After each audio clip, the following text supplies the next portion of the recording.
Hey there, fools. Big T here, and I'm back with another video. And this video is my preview, slight review of this new game I just got called Aqua Moto Racing. Well, it's not new. It's new to me. Game came out some time ago. But someone a while back, they suggested I pick up this game because I was talking about Waverace in the video or something. And they said that I should probably check this game out.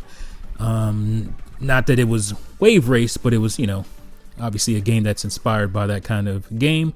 So I should check it out and see what it had to offer. And I finally, after probably a year of getting that message, I saw the game. I saw the physical copy because I like my physical copies when I can get them. And this is kind of my review of the game, preview mostly, because I haven't really played a whole lot in the game, but I think I got the gist of it. So I'll just tell you, right when I started playing it, I played the first, I went right into championship. It has lots of different modes you can start with.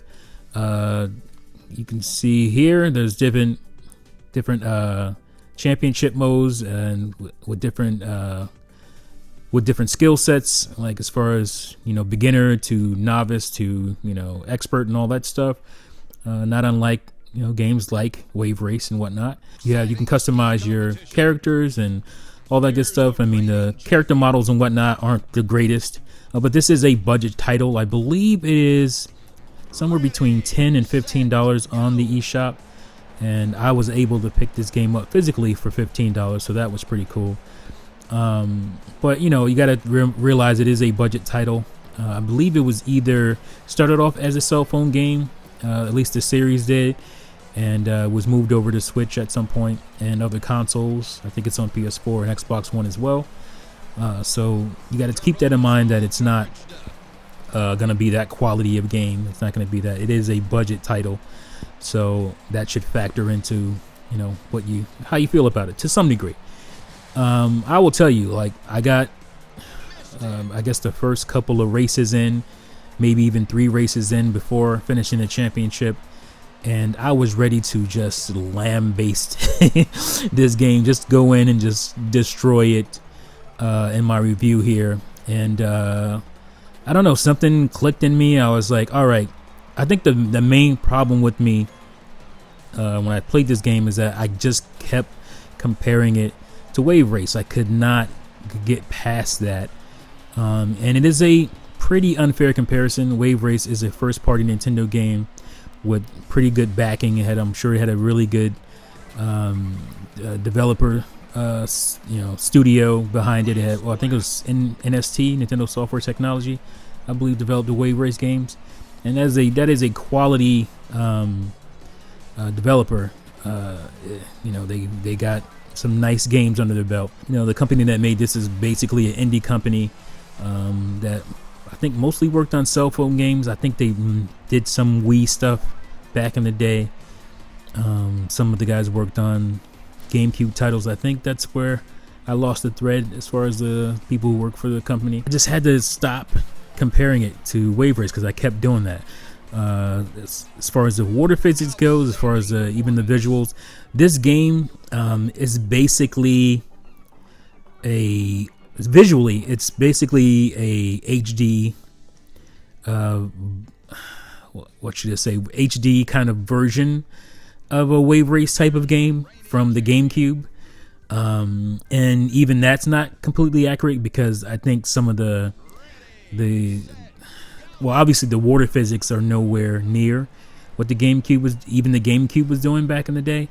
Even the N64 actually had better water physics than this game, but graphically, I was trying to say, it doesn't have the bells and whistles like the effects, water effects, and even weather effects that those games had. Probably better than the N64 game, but not quite what the GameCube game was. And you're thinking about that, and you're like, oh, when did that game come out? 2002 or 2001? Waverace came out on the GameCube, and this game still can't hold up to that. So there's that. But once I realized that this game was not Waverace, it didn't have the physics of Waverace, it was not going to do that. I had to look at the game for what it was itself, and in itself, it's not a bad game. Like it's not what I would expect a cell phone type of game to be. You know, I expect those types of games to be very arcadey, very cheap. You know, not too much depth to them. But this game actually does have some depth as far as controls and your AI in the game. I expected it to be really cheap, a really cheap experience, but once I started playing it, I realized it wasn't. The watercrafts that you get, you have to unlock them, or you have to buy them. Based on unlocking them, you earn money from racing and winning championships and stuff like that, and then you can unlock the other craft. And once I did that, because the first craft is very it is very middle of the ground, middle of the road as far as what it can do and how it handles and stuff. So you're going to be a little bit frustrated with that. But what I did is I just started kind of grinding. I started treating it, this game, like an RPG in some ways, where it's like, all right, I'm going to continue. I'm going to keep basically playing the Beginner's Cup, winning money over and over again until I have enough money to unlock the different watercrafts. And once I did that, the game opened up. And then, when you get better watercrafts, the controls actually do get better. I did not expect that at all. Again, from a game that I thought wasn't going to be top high quality or anything like that. There is depth here. It is fair in its controls. It's fair in its progression.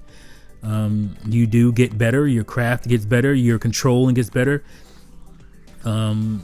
And I was really surprised by that. And I started to have fun with it. I'm about 4 hours in, and I haven't unlocked very much at this point. You're seeing probably older footage here. But I haven't unlocked a whole lot. But I was treating it like an RPG. So once I pretty much unlock everything and really get a grasp of the controls, I'm really going to go into all the other championships, and I think I'm going to have a lot of fun. I'm probably going to end up with 10 to 15 hours in this game, which is great for a $15 game, like I said, and I'm having fun with it. And no, again, like I said, the water physics do not even come close to what you would get in a Waverace game or a game like it. But once I got past that, the racing, I was having fun with that. I got a grasp of the controls. It's not cheap. I want to keep stressing that. It's not cheap. It's not overly arcadey like I expected it to be. There is some depth to the controls and the racing and the AI, and I was really surprised by that. So would I recommend this game? I can't really recommend it because I know my tastes. Like I said, most people would quit playing this game probably after the first cup. And I would completely understand why people would do that. I decided to really dig in and to, like I said, pull myself away from Waverace thinking and give this game a chance. And not everybody's going to do that, and I will not hold that against anybody who doesn't do that. But for me, I had fun, and I'm still having fun, I should say, with the game. And so I don't really know what to tell you. I mean, I can't recommend it because I know not everybody's going to like it. But I think those few people who give games like this a chance and are willing to do so will have fun with it. Will find fun with it. The tracks are well designed. The gameplay, I think, is strong. It's solid. It's just a solid game. I guess that's the best way to say it. It's solid. It's not going to blow you away, but I don't think it's terrible either. So it's like right there in the middle. But it can be a little bit better than that for some people who tend to give games like this a chance and see them for what they are, not hold them to some crazy high esteem for being a, $10, $15 game. So, I want to recommend it, but I can't. But like I said, it's not a bad game. It actually is.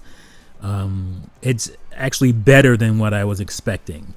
But no, it's nowhere near Waverace. Not even Waverace 64. It's not even on that level of polish. But it has that little jank. It has like cell phone game, somewhat cell phone game kind of jank, low budget kind of jank. But When it comes to actual racing and the tracks, I think the layout, the level designs are pretty damn good. I like the music. I didn't like the announcer, especially at first, but after a while, I just kind of toned him out. Didn't bother me.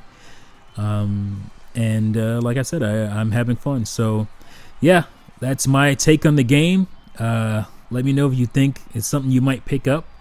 I know some people wanted to get my impressions on it. I wanted to do this a lot earlier, but I had some life things that got in the way, so couldn't put this video out when I wanted to. But yeah, so there it is. That's my take on Aqua Moto Racing. Let me know what you guys think in the comments below. Thank you as always for watching and listening, and I'll see you fools next time. Peace out.